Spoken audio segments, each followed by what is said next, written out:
안녕하세요. 오늘은 우리나라 헤어로물 중 하나인 반쪽이 이야기를 들려드릴게요. 잠시 이야기 전에 한국의 전통 복식을 소개할게요.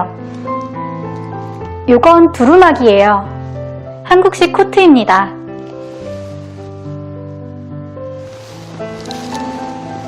한복 위에 입어요. 보이시나요? 요거는 한국의 비녀예요. 머리 장식입니다. 가끔 한국 액션 영화에서 보면은 여자 주인공이 막 이렇게 악당을 찌르거나 공격하는 용도로 쓰이기도 하는데요. 그런 용도는 아니에요. 머리 장식 용도입니다. 이렇게 예쁘게 꽂으시면 돼요. 반쪽의 이야기를 잠시 소개하자면 제목이 조금 스산한데 막 무섭진 않아요. 몸은 반쪽이지만 힘은 2배인 반쪽의 이야기를 재밌게 들어주세요. 밑에 자막 있습니다. 켜고 들어주세요. 반쪽이. 옛날 한 마을에 부부가 살고 있었어요. 부자 부부였어요. 그러나 이 집에는 아이가 하나도 없었습니다. 부부는 아이를 원하고 있었어요. 그러던 어느 날 한 도사가 집으로 찾아왔습니다. 주인 아주머니는 도사님, 한 가지 청이 있습니다. 하고 말을 했습니다. 무엇이지요? 우리 집에는 아이가 하나도 없어요. 어떻게 하면 자식을 얻을 수 있을까요? 글쎄요. 자식을 둔다는 것은 사람의 뜻대로 되는 일이 아닙니다. 기도를 해보세요. 아주머니는 다음 날부터 100일 기도를 했습니다. 마지막 100일 기도를 드리고 집으로 돌아올 때였습니다. 나무에 이상하게 생긴 열매 셋이 열려 있었어요. 아주머니는 이 이상한 열매 셋을 땄습니다. 어디 한번 먹어볼까? 맛있었습니다. 마지막 한 개를 먹다가 생각했어요. 이건 반만 먹자. 반은 놓아두었다가 먹고 싶을 때 먹어야지. 그런데 다음 날 그 반쪽 열매는 보이지 않았습니다. 이럴 줄 알았더라면 어제 다 먹어버리는 건데. 이런 일이 있은 후 아주머니는 아이를 가졌는데 첫 아이는 아들이었어요. 둘째 아이를 낳았는데 또 아들이었어요. 그 다음 해 또 아이를 낳았는데 이번에도 아들이었습니다. 그러나 이 세 번째 아들은 이상하게 모습이 반쪽뿐이었어요. 눈, 귀, 팔, 다리가 하나씩밖에 없었습니다. 아주머니는 열매를 반쪽밖에 먹지 않았기 때문에 이런 아이를 낳게 된 것이라고 생각했어요. 그래서 이름도 반쪽밖에 없다고 반쪽이라고 했습니다.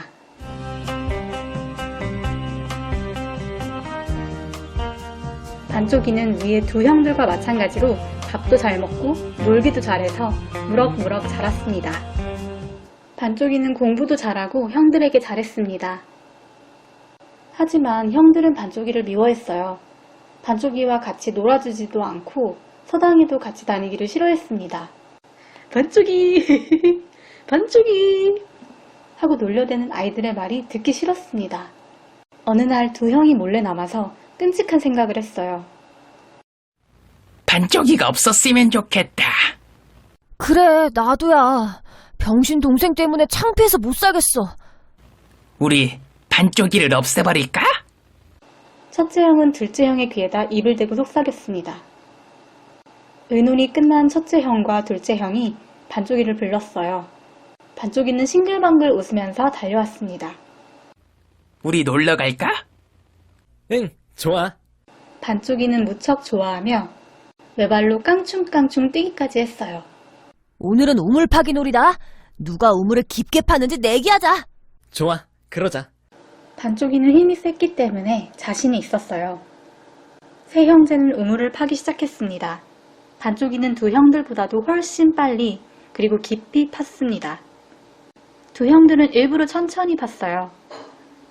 형들은 반쪽이가 파고 있는 우물에 흙을 퍼넣기 시작했습니다. 반쪽이를 죽일 생각이었어요. 이렇게 흙을 퍼넣고 두 형들은 집으로 달려왔습니다. 반쪽이란 놈을 없애고 나니 속이 후련하다. 그 녀석 꼴을 안 보니 살 것 같다. 형들이 집으로 들어서는데 형, 같이 가. 하고 등 뒤에서 말소리가 들렸습니다. 반쪽이었어요. 아니, 두 형은 그만 그 자리에서 우뚝 멈춰서고 말았습니다. 죽은 줄로만 알았던 반쪽이가 살아서 따라오고 있었던 것이에요. 어느덧 세월이 흘러 첫째 형이 장가들 나이가 되었습니다. 그러나 두 형들이 반쪽이를 미워하는 일은 여전했어요. 반쪽아, 왜 그래, 형? 너 호랑이 산 알지? 응, 알아. 거기 가서 나무 해올 수 있겠니? 할 수 있어. 용감한 반쪽이에게는 겁날 것이 없었습니다. 호랑이 산에는 호랑이가 많이 살고 있었어요. 깊은 산 속으로 들어가는데 어디에선가 이상한 말소리가 들려왔습니다. 반쪽이는 귀를 기울이고 소리나는 쪽으로 갔어요. 도깨비 셋이 앉아서 이야기를 하고 있었습니다. 반쪽이는 나무 뒤에 숨어서 도깨비들이 주고받는 이야기를 엿들었어요. 반쪽이는 착하지만 두 형들은 아주 못됐어. 이번에 첫째 형이 장가래 가는 모양인데 그 놈을 없애버리자. 나는 샘물이 되어 있다가 물을 마시게 해서 죽여버리겠네. 만약 자네가 실패하면 나는 배나무가 되어 있다가 배를 따먹게 해서 그 놈을 죽여버릴게. 그래도 안 되면 뾰족한 송곳이 되어 있다가 방 안에 들어오면 떨어져서 찔러 죽여버리겠네. 말을 주고받던 도깨비들은 어디론가 사라져버렸습니다. 첫째 형이 장가가는 날이 되었습니다. 반쪽이는 형을 살려내야겠다고 생각했어요. 아버지 어머니에게 말해서 형을 보호하기로 했습니다. 그러나 형은 반쪽이가 따라오는 것을 싫어했습니다. 반쪽아, 넌 집에 있거라. 안 돼. 난 아버지 어머니한테 승낙을 받았는걸. 그래도 안 돼. 형, 제발 날 미워하지 마. 언젠가는 도움이 될 때가 있을 테니까. 첫째 형은 할 수 없이 참고 있었어요. 이리하여 반쪽이는 말을 몰았습니다. 한참을 걸어가니까 길 옆에 맑은 샘물이 보였어요. 반쪽아, 왜, 형? 말을 멈추어라. 목이 마르니 저 샘물을 좀 떠와. 안 돼. 왜 안 돼? 반쪽이는 쳐다보지도 않고 말을 끌고 앞으로 걸어나갔어요. 반쪽이 녀석아, 나는 목이 말라 죽겠는데 왜 물을 안 떠주는 거야? 너 같은 놈은 그래서 병신이라는 거야. 반쪽이는 못 들은 것처럼 말만 열심히 끌었습니다. 반쪽아, 말을 멈춰라. 형, 왜 그래? 저기 배나무가 한 그루 있지? 저 배를 하나만 따오너라. 안 돼. 반쪽이는 말을 몰고 갔습니다. 말 위에 탄 형은 또 불평을 털어놓았어요. 그래도 반쪽이는 아무렇지도 않다는 듯이 말만 몰고 갔습니다. 마침내 말은 신부집에 도착했습니다. 반쪽이는 형보다 먼저 방 안으로 들어가서 천장에 매달린 송곳을 뽑아 가지고 나왔습니다. 반쪽이 덕분에 첫째 형은 목숨을 건졌어요. 반쪽이는 물을 떠다주지 않은 일, 배를 따주지 않은 일, 송곳을 뽑아버린 일들을 이야기해 주었습니다. 그러나 첫째 형은 반쪽이에게 고맙다는 말 한마디도 하지 않았어요. 그래도 반쪽이는 조금도 섭섭하게 생각하지 않았습니다. 몇 해가 지났습니다. 세 형제는 과거를 보러 서울에 가게 되었어요. 반쪽아, 우리는 너 같은 병신하고는 같이 갈 수 없으니 넌 집으로 가든지 혼자 가든지 해라. 형, 나 아무 말도 않고 갈 테니까 데려가줘. 안 돼! 그래도 반쪽이가 따라오자 두 형은 반쪽이를 바위에 꽁꽁 묶어두고 달아났습니다. 반쪽이는 있는 힘을 다해서 바위를 번쩍 치켜들었어요. 등에 둘러매고는 뛰었습니다. 집까지 와서 마당에 내려놓았어요. 반쪽아, 너는 과거를 보러 가지 않고 왜 이런 바위를 메고 왔느냐? 어머니가 물었어요. 형들이 과거에 급제해서 돌아오면 잔치를 해야 되잖아요. 그럼 그때는 떡도 하겠죠? 해야지. 많이 만들려면 떡돌이도 커야겠죠? 하긴 그렇구나. 어머니, 제가 돌아올 때까지 이 바위를 버리면 안 돼요. 반쪽이는 쏜살같이 뛰어나갔습니다. 한참 뒤쫓아가니 두 형은 나무 그늘 아래서 쉬고 있었어요. 형, 같이 가! 이 녀석이 또 왔군. 안 되겠다. 이번에는 큰 소나무에다 묶어둬야겠다. 영차! 큰 소나무가 송두리째 뽑혔습니다. 반쪽이는 소나무를 둘러매고 바람처럼 달려서 집으로 갔습니다. 반쪽아, 소나무는 또 뭐 타러 가지고 왔느냐? 떡매를 만들려고요.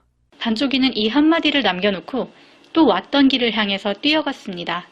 눈 깜짝할 사이에 산 모퉁이를 돌아가고 있었어요. 형, 같이 가! 반쪽이를 본 두 형은 이제 기가 질렸는지 아무 말도 안 했어요. 헤헤, 형, 같이 가는 거지? 반쪽이는 두 형의 뒤를 강아지처럼 졸졸 따라오고 있었습니다. 어느덧 해가 저물었습니다.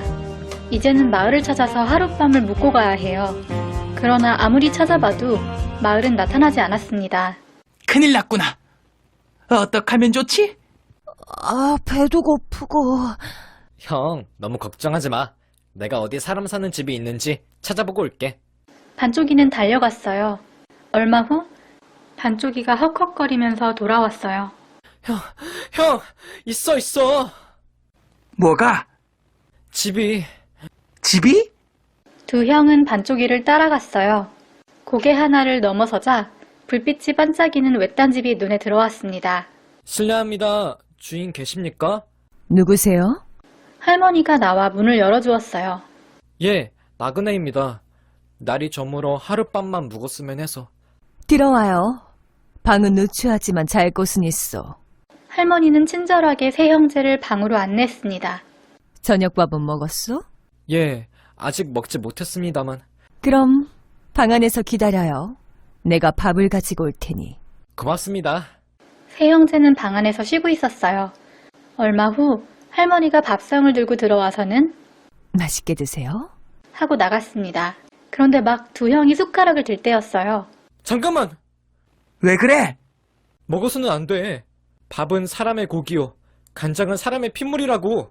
두 형은 밥과 간장을 자세히 살펴봤어요. 반쪽이가 말한 그대로였습니다. 사실 이 집은 사람이 사는 집이 아니고 호랑이가 사람으로 둔갑해서 살고 있는 집이었어요. 안 되겠다. 도망치자. 하지만 잘못하다가는 호랑이의 밥이 될지도 몰라. 걱정 마. 내가 있잖아. 두 형은 그래도 사시나무 떨듯이 오들오들 떨었어요.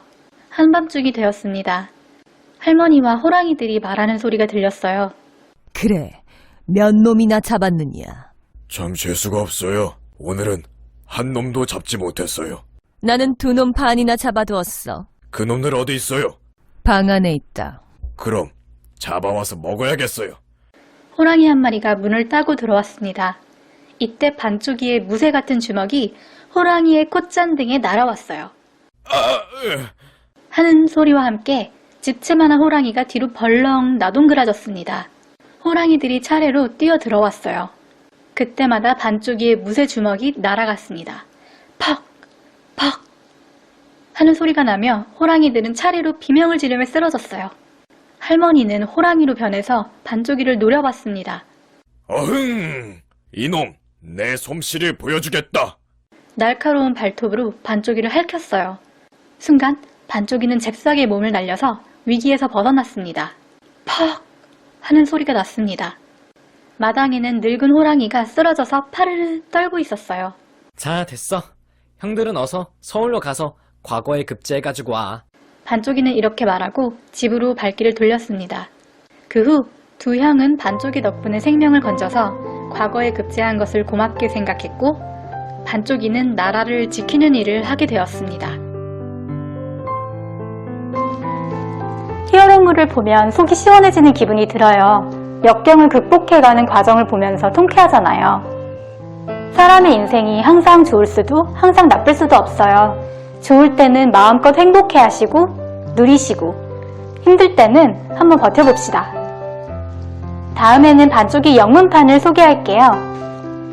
다른 이야기가 궁금하시다면 구독 버튼 눌러주세요. 감사합니다.